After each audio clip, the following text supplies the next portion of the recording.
সম্মানিত ভিউয়ার, আসসালামু আলাইকুম। আজকে আমরা দেখব কিভাবে স্কুল 360 মোবাইল অ্যাপসের মাধ্যমে ইনস্টিটিউট ভেরিফিকেশন করতে হয়।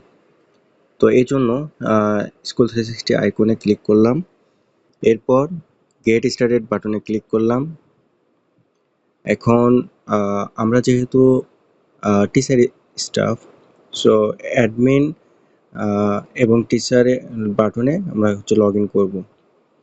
এরপর আমাদের প্রতিষ্ঠান আইডি আমরা প্রধান শিক্ষকের কাছ থেকে নিয়ে নেব এবং ওই আইডি দিয়ে আমাদের এখানে ভেরিফিকেশন করে নেব। যেমন আমি এখানে একটা আইডি লিখি 200110। সো এটা একটা প্রতিষ্ঠান আইডি।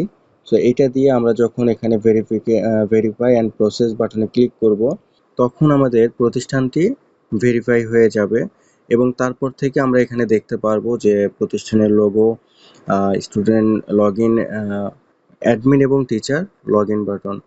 সো এরপর থেকে আমরা এই অপশনগুলোর মাধ্যমে লগ ইন করে বিভিন্ন কাজকর্মগুলো করে নিতে পারবো।